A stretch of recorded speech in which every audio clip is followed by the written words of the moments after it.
करा काम करा, काम करायला चालेल ना मी इकडे काम करा.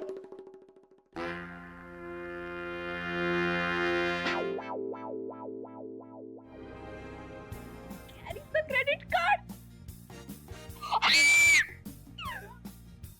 काय ग, काय झालं? मी काय कुठे काय काहीच नाही झालं. काय काय मी ना खूप खुश आहे माहिती ओके. तूच माझी मैत्रीण आहेस आणि तुम्हाला घरात घेतलंस हे खूप असं झालंय. मला तू खूप आवडते, मला तू खूप जास्त आवडते.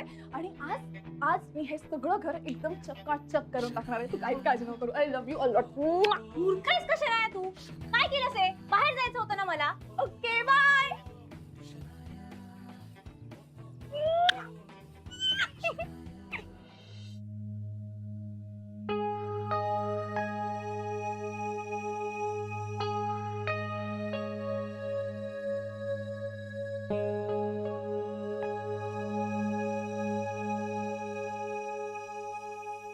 गुरुनाथ, अच्छा, म्हणजे तुझी आई म्हणाली ते बरोबर आहे.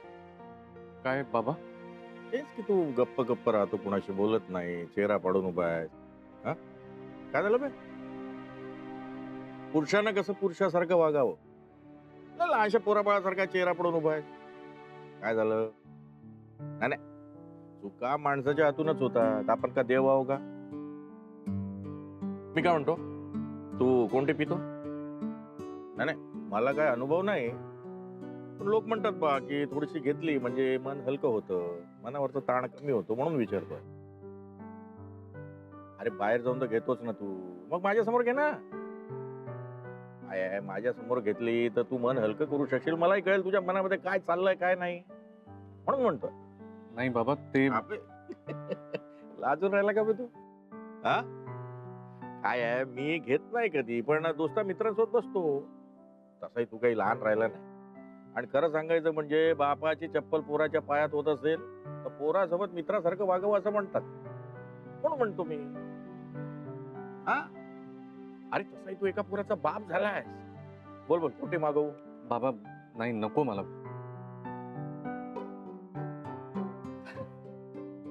नाही, तसंही दारूचा आणि दुःखाचा काय संबंध आहे?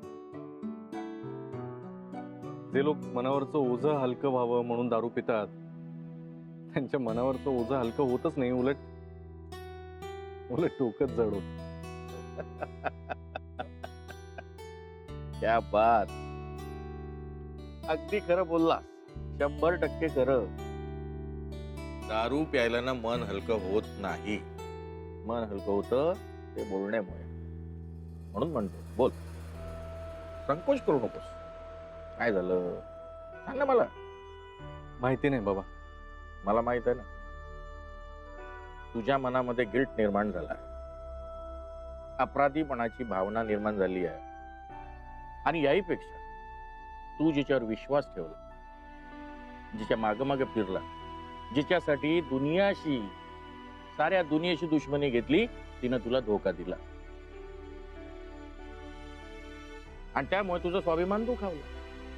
याच गोष्टीचं दुःख आहे की नाही तुला, हो की नाही? हा, बोल ना बे.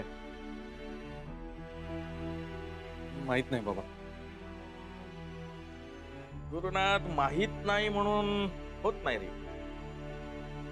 तुला सगळं माहित, पण तू कबूल करत नाहीयेस.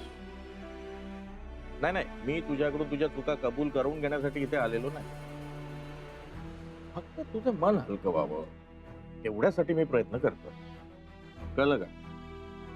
आणि गुरु, आकर्षण हे प्रत्येकाला वाटत असतं. कुणाला पैशाचं वाटतं, कुणाला शानशौकीनाचं वाटतं, तर कुणाला सौंदर्याचं वाटतं. पण खरं सांगायचं म्हणजे आकर्षण म्हणजे मृगजळ आहे. या मृगजळाच्या मागे जो धावतो तो पुरा पागल होऊन जातो. हो, त्याला कामधंदा, नातीगोती, बायका पोरं काही सुचत नाही. अशा वेळी जो माणूस आपल्या मनावर ताबा ठेवतो, आपल्या मनाला काबूत आणतो ना, तोच खरा माणूस. काय लक्षात ठेव गुरु, जिथे वाढला मोह तिथं लागला डोह. आणि या डोहामध्ये जो फसतो तो काही बाहेर निघू शकत नाही. फार फसतच जातो आतमध्ये, फार रसतळाला जातो.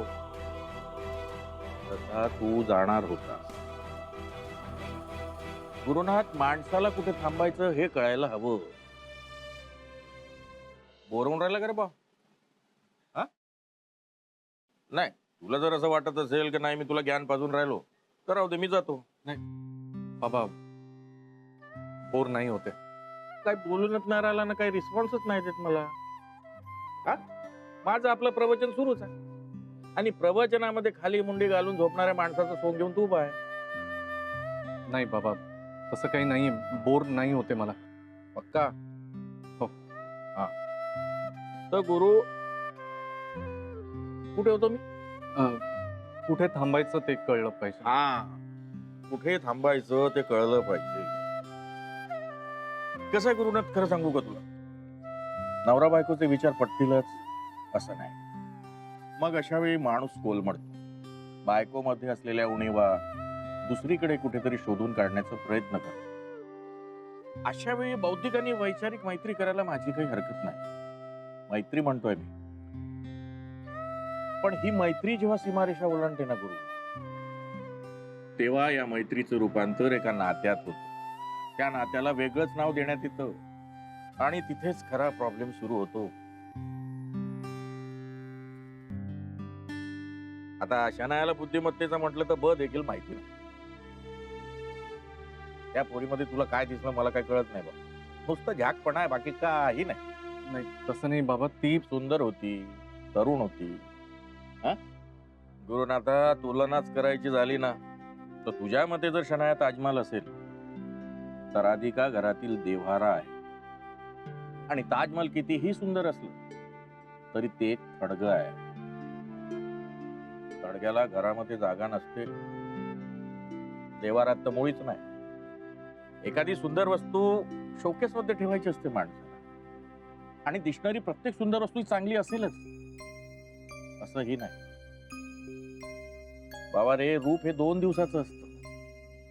खरी साथ असते ती मनाची, आणि जी साथ फक्त बायकोच देऊ शकते.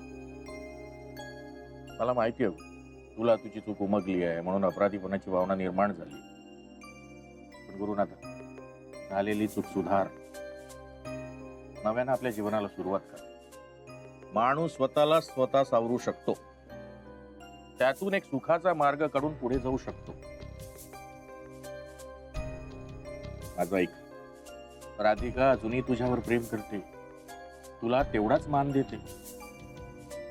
म्हणून म्हणतो, आपल्या चुका सुधार. राधिका तुझ्या पाठीशी आयुष्यभर राहील, आणि आम्ही तर आहोतच. कसली काळजी करतोस? Good boy.